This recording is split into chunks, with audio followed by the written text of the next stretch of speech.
Have you heard about the shock on American campuses? Did you know that the joy at Harvard is now replaced by a sense of dread? And did you hear that something happened in Berkeley too? Yes, they are shocked at Berkeley too. The ground moves under their feet. It is true, it is not only in Berkeley that people wake up in astonishment at hearing these things, and it's not even limited to the United States. But today I will focus on the amazing thing that the students at Berkeley learned following the publication of an opinion piece, sharp and clear piece, so sharp and so clear that the astonishment sounds like breaking glass.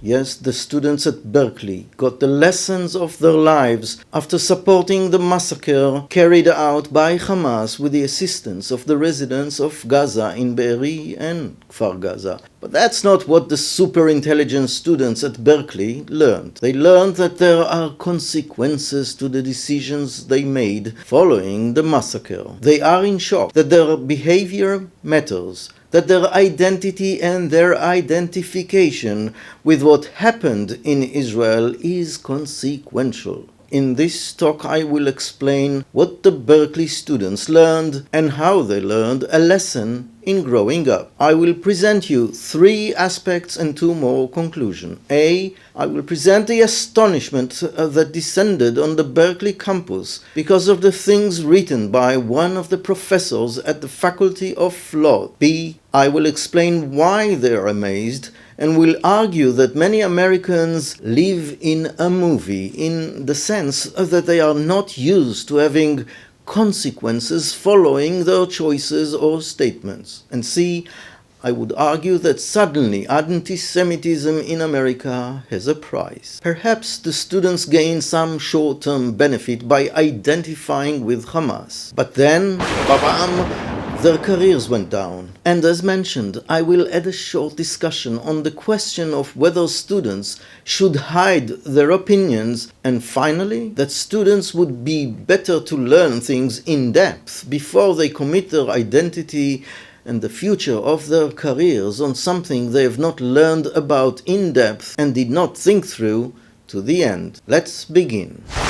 What is the surprise and shock on the campus of Berkeley? Here is the story. Immediately after the massacre by Hamas, American campuses filled up with demonstrations of support for Hamas and against Israel. Students chanted slogans which basically meant the destruction of Israel, the erasure of Israel from the map. And in fact, many students expressed complete identification with the messages of Iran and Hamas. Yes, with the messages of Iran and with the exterminating work plan of Iran and its Sunni arm in Gaza, the Hamas. Hamas declares that its mission is the destruction of Israel. This is also Iran's work plan. Latest target date 2041. So even if they don't really understand all the details, didn't really get down to the depth of the slogans, that was the meaning of the support of students at Berkeley. We stand with Iran, we stand with Hamas, and anyway, we are against Israel and against the Jews, and simply we are anti-Semitic, not far from the Nazis. In response, about a week after Israel's counter-offensive against Hamas, a law professor at Berkeley, one Stephen Davidoff Solomon, wrote an opinion column in the Wall Street Journal entitled, "Don't hire my anti-Semitic students from the law school at Berkeley." Make sure, he wrote to the employers, where our students stood in relation to what transpired in the war between Gaza and Israel. Check where their hearts rest and what their moral values are. Do not hire Hamas supporters. Do not hire unwitting Iranian agents. If they are so stupid in their support for Iran and Hamas, why would you want to hire them? You could hear the thunder of shock from the students. The thunder rolls, expands, and affects campuses all across America. The Wall Street Journal, after all, is not a student newspaper, Crimson, and so this opinion column made a loud boom. Yes, a senior law professor told the major law firms in America, those who come to the campuses of Harvard and Berkeley to hire the best students. Do not hire my anti-Semitic students from the Berkeley Law School. In fact, from every faculty, every school, every law school. Anti-Semites, do not hire them for the living law firms. They are supporters of Iran. Why do you need to get involved with a law to treat traitors in America? And following his letter, 20 law firms already signed up against university presidents who will not fight anti-Semitism on their campuses. Immediately, 200 of the graduates of the celebrated institution of Berkeley created an opposite political move, writing a response letter to the Dean of the Faculty of Law, requesting that he issue a public response to the damage caused by the publication of the piece by one Stephen Davidov Solomon. The Dean, a guy named Irwin Cherminsky, wrote an email in which he asserted the freedom of speech, including language that others might perceive as inappropriate. But last week, Cherminsky upped the ante and published his own opinion piece in the Los Angeles Times. It's not one of those pamphlets hanging on a wall in Berkeley, Los Angeles Times. And in his piece, Cherminsky described anti-Semitic remarks directed at him on campus, and he added criticism of the praise that professors and students share throughout America for the massacre by Hamas and the Gazans. Quote, "There has been enough silence and enough tolerance of anti-Semitism on college campuses," he wrote. "I call on my fellow university administrators to speak out and denounce the celebrations of Hamas and the blatant anti-Semitism that is being voiced." Whoever asked him to respond must have buried himself. So the question arises, why are the students and academic staff at Berkeley in shock? Why the shock?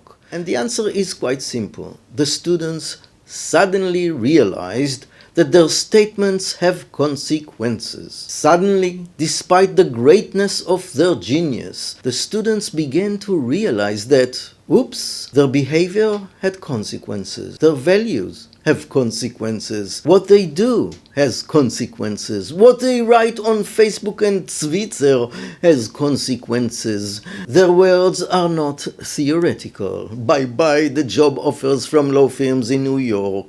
Tough luck. Look, for example, at the one next to me. She is sitting with a friend in a cafe, enjoying the sunshine next to the wrinkled photos of the abductees in Gaza, photos that she tore off the page next to the cafe. And a guy arrives and he doesn't stop asking her with the camera for more than 4 minutes, "Why did you tear up the picture of the abductees and threw them away?" At some point, her friend nervously tells the truth. That is, there is nothing more anti-Semitic than Zionism, thus exposing their hatred for Israel and the Jews, and the shaming that they go through in these 4 minutes. And then, in the mass distribution of this video, this shaming is a lesson for life. Everyone will know her now. Employers will find this video and know who she is, what her values are, and who she stands for. You are proud of removing the sign. Why? This guy asks her without stopping. And similar things continue in exposures of the people who were involved in the attack of Jews on campuses across America. They identify them, expose them, and provide their details to the public. Doxing, they call it. They will never be anonymous again, and their anti-Semitism will forever remain exposed in digital space. What a shock! So, is there a prize for anti-Semitism? Jesus Christ, there is. Oh my God, there is. So remember this. Bright students of Berkeley as you are, there is no neutral place. There is no safe place. A safe space for stupidity. If you engage in anti-Semitic actions or support political movements coming out of Iran or Russia, you will no longer have a safe space to defend yourself against the consequences of your choices ideas and the actions. The consequences will follow you, like this one with the 4 minutes, and like the 2 girls in New York that the whole city has now learned about. Yes, dear Berkeley students, law firms will find all the evidence about you, not just your shiny grade sheet, and they will certainly no longer be satisfied with the letter of recommendation that someone prepared for you with ChatGPT probably. No, there will be those who will draw their attention to your choices, to your moral positions. You will not be able to claim that you were just students, too young to be responsible. Do not go for stupid claims like these. You have the right to vote. You drive from the age of 16. Do not be stupid. Claims about youthfulness will have consequences too. Tough luck. You are adults and your behavior has consequences. You support Hamas, your career is gone with the wind. You did something, take responsibility for your action. Admit, like your girlfriend, that you are anti-Semitic. What is the conclusion from those comments? Should students not identify with values or ideological positions? Is it better for them not to take a stand? Should they just shut up? No, God forbid. No one asked the students or anyone else to live like the conversos, like the martyrs, like the Jews who pretended to be Christians but in their hearts remained Jews. No, you do not have to live a lie, dear Berkeley students. Don't lie. But that is the thing about being a responsible adult. You have to know that what's in your mind has consequences.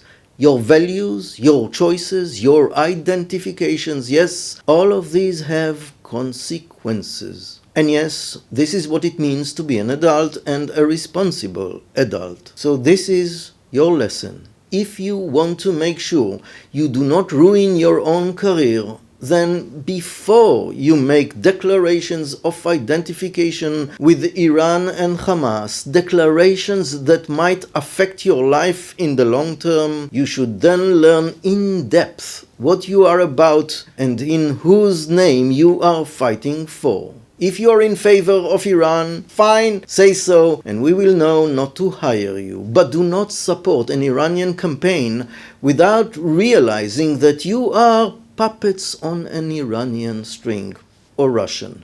Do not lose a coveted career just because, by mistake, by inattention, by youthful stupidity, or because you did not really dig deep enough and chose to support a terrorist organization which declares in black and white that it promotes genocide of the Jews. Because it's not complicated to learn, and you are students at Berkeley, and you must have what it takes to understand the complexity of the Israeli-Iranian conflict, the Israeli-Hamas conflict, and the Palestinian-Israeli conflict, because those are not the same conflicts, the three. And haven't you seen the conversation about your friends, your colleagues from Harvard? Click in the following link and go straight to the stupid students from Harvard. For truth and education, I am Professor Gad Yair.